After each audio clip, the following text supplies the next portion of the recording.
morning, viewers. You're welcome to Better Faith e-learning platform. My name is Blessing. Last week we talked about, this is GSS2 basic science. Last week we talked about kinetic theories, what it means, different states of matter, what it's all about. Today we'll continue from where we stopped. Today we'll talk about explanation of some phenomena using what? Kinetic theory. Explanation of some phenomena using kinetic theory. The first thing, there are different phenomena. When we say phenomena, different words. There are some terminologies you use during when you talk about kinetic theory. Don't remember I talked about different states of matter, the liquid, the gas, and the solid, liquid, and gas states. So today, the first thing you talked about in kinetic theory is diffusion. I'm not going to say the word like what is diffusion? When we say diffusion is the movement of molecules. Diffusion is the movement, defined as the movement of molecules.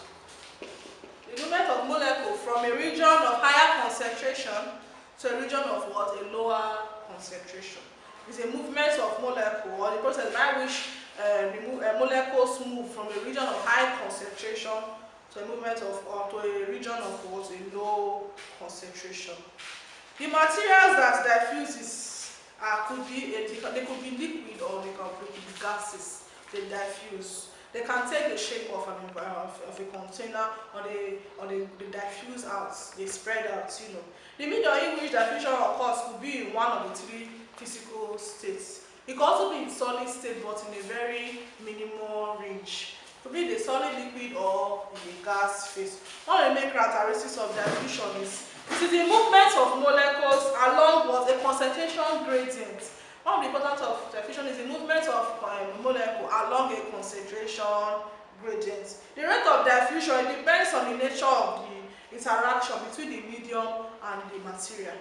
When you say diffuse, it means the molecules in the liquid, it spreads out. For example, even in the gas, it spreads out. It takes what? It takes the interaction between what?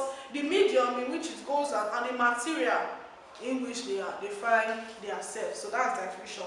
Also, the rate of diffusion of one substance, the rate of diffusion of one substance into another substance depends on the speed of the motion. When heat is applied to a liquid, the speed at which we call it the boiling point, the speed at which the molecules move as the heat comes up, it's diffused. It depends on the speed. So the ability for that liquid to diffuse out depends on the heat that is applied. If the higher the temperature, the higher the diffusing rate. So that's for diffusion. It depends on the rate of the speed of motion of the molecule in the substance. So that's for diffusion. It's a movement of molecule. The molecule must move from high concentration to a lower concentration. The next phenomenon is Brownian motion. Brownian motion. It is a random. What is random? It means a zigzag movement. It's a random or a zigzag, uncontrolled movement of molecules or particles in a fluid. As they constantly collide with one or other molecules. When we say motion, Brownian, when we talk about motion means movements. So when we talk about Brownian motion, it's gotten from the man. It's gotten from a botanist scientist called Robert Brown. He's the one that found or came about Brownian motion. When we say Brownian motion, it means a random, uncontrolled movement of particles in the fluid. Uncontrolled movement of particles in the fluid as they collide with one another molecules. As I said before, when you apply heat to a liquid, the molecules, they are excited, they get loosened. So that zigzag motion, or that zigzag movement, or that random movement of those molecules is called a Brownian motion.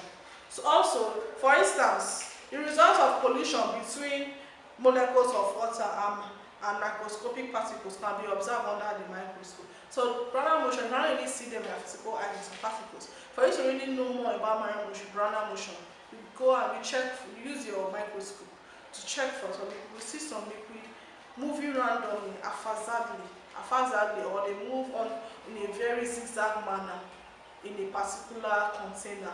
So that's what a Brownian motion. What we'll talk about the next one is evaporation. What is evaporation? Evaporation is a movement of molecules, is the fast movements of molecules, or the process in which water changes from a liquid state to a gas state.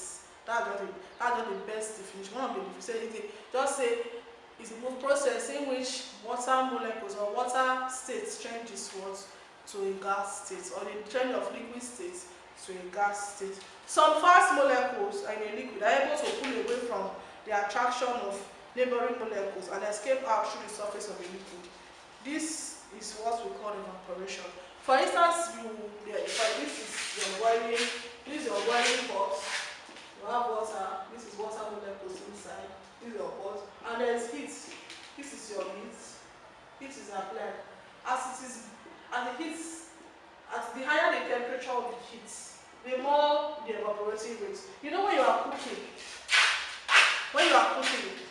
you see like all this smoke or that vapor that goes out as you are cooking. It's called what? Evaporation. It is means the liquid is evaporating out. It's changing from the liquid state to what a gas state. That process in which the liquid changes from a liquid to gas state. You see that smoke, according to you call it smoke. It's called vapor. You see that liquid vapor that comes out of your pot. It's called evaporation. That process is called evaporation. Okay, in the process in which water changes from a liquid state to gas state, like I said earlier.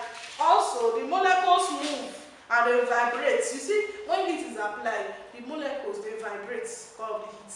They vibrate so quickly that they escape. They cannot contain the environment again. You see, when you are cooking, sometimes you even hear your cover of pots, the sound it makes, because the molecules they want to go out. They just want to come out, want to escape because of the heat. They are free to move. So that's what evaporation. So the next one is boiling. There's a difference between boiling and evaporation. We get there. Boiling. When we say boiling is a rapid evaporation. It's a rapid evaporation of liquid. It's a rapid movement of liquid, which typically occurs when a liquid is heated. When you heat a liquid, for instance, at a temperature, the rate, you see some bubbles inside a liquid. Bubbles, you know, say bubbles, those start round, I don't know. You see bubbles inside a liquid as it is boiling. The higher, the more, as it gets to the boiling point, you see bubbles, little bubbles. Sometimes it starts from the bottom of the container to the top of the container. So that is called what? It's called boiling. It says it is a rapid evaporation of liquid which occurs when a liquid is heated at a temperature such that its vapor pressure is above that of the surrounding. So for boiling, the pressure is above the surrounding, for that of the surrounding, or the air pressure. Also, if you heat a beaker, for instance, this is a beaker. But this is a beaker. And there is liquid inside. You must first observe that tiny bubble. For example, you apply this to the beaker. You observe these tiny bubbles as it is boiling gradually. You see some bubbles going up. You know, that's what is called the boiling point. You see some rising of the beaker. You see some of it's rising. The bubbles rising from the bottom to the top. This is due to some dissolved air that is driven out. So that's for that. As you continue heating, larger bubbles are formed near the bottom of the beaker. You see bubbles, like I said earlier. At first, they disappear before they rise up. Later, when you raise the temperature to about 70 degrees Celsius, the large bubbles will occur. So the higher the heat, the higher the boiling point. So that's for that. So we have difference between the boiling and the evaporation. What is the difference? The first one here is that for boiling, it takes place at constant temperature. There's a particular temperature in which it gets before it can boil. While it takes place at all temperature. Evaporation takes place at all temperature. Even if as far as the water is heated at all, you see it evaporating, coming out. You see the gradual to boil. While for the evaporation, it takes place at the surface of the liquid. You see the surface, it's coming out from the surface, you know. You see the vapor coming out of the pot from the surface. While boiling, it takes place in all the parts of the water, of the liquid. Okay, that's for boiling. Now, the third one, wind does not affect boiling of liquid. When you are cooking, wind does not affect. For example, the water is boiling, wind does not. When there is air, it does not affect the boiling state. It keep on boiling as far as the heat is there. While for evaporation, wind affects the rate. When there is wind, for instance, you are cooking, and the vapor is coming out, and there's serious wind, it will affect the rate at which the vapor comes out. So that's the difference between what a boiling point, a boiling state, and an evaporating state. So we'll continue.